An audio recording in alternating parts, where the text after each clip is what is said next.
અમદાવાદમાં પણ સવારથી જ વરસાદી માહોલ જોવા મળી રહ્યો છે। શહેરના પશ્ચિમ વિસ્તારમાં વરસાદી માહોલ છે। શિવરંજની, એસી ક્રોસ રોડ, રાણીપ સહિતના વિસ્તારોમાં વરસાદ છે। હવામાન વિભાગ દ્વારા 2 દિવસ ભારે વરસાદની આગાહી આપવામાં આવી છે, એટલે કે અમદાવાદમાં પણ હજુ આગામી 2 દિવસ આ જ પ્રકારનો માહોલ જોવા મળી શકે છે। વરસાદથી અમદાવાદવાસીઓને કોઈ જ રાહત નથી મળવાની। સવારથી જ મેઘમહેર જોવા મળી રહી છે।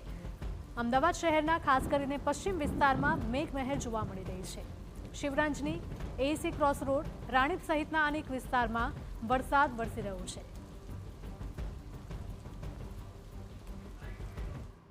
અમદાવાદ શહેરમાં વહેલી સવારથી જ વાદળછાયું વાતાવરણ છવાયું હતું અને થોડીવારથી વરસાદ છે તે શરૂ થયો છે।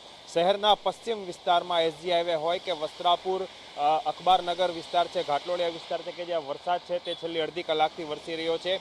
જે રીતે હવામાન વિભાગ દ્વારા આગામી 2 દિવસ ભારેથી અતિભારે વરસાદની આગાહી કરવામાં આવી છે। બંગાળની ખાડીમાં જે રીતે અલગ અલગ જે સિસ્ટમ છે તે સક્રિય થઈ છે અને તેને કારણે ગુજરાતના મોટા ભાગના જિલ્લાઓ છે કે ત્યાં વરસાદ છે તે વરસવાની આગાહી કરવામાં આવી છે। અમદાવાદ સહિત જે રીતે ઉત્તર ગુજરાત અને સૌરાષ્ટ્રના અલગ અલગ જિલ્લાઓ છે કે ત્યાં આજે આવતીકાલે ભારેથી અતિભારે વરસાદ છે તે વરસી શકે છે ને અમદાવાદમાં પણ જે રીતે છેલ્લા થોડા સમયથી વરસાદ છે તે શરૂ થયો છે। ખાસ કરીને સમગ્ર અમદાવાદ અને પશ્ચિમ વિસ્તારની વાત કરવામાં આવે તો અલગ અલગ જે વિસ્તારો છે કે ત્યાં જ પ્રમાણે વરસાદ શરૂ થયો છે અને હજી પણ આગામી 2 દિવસ છે આ જ પ્રમાણે વરસાદ છે તે વરસી શકે છે ને તેવી હવામાન વિભાગ દ્વારા આગાહી છે તે વ્યક્ત કરવામાં આવી છે। કેમેરા પર્સન નિલેશ વઘોરા સાથે હરીન માત્રાવાડિયા, TV9 અમદાવાદ।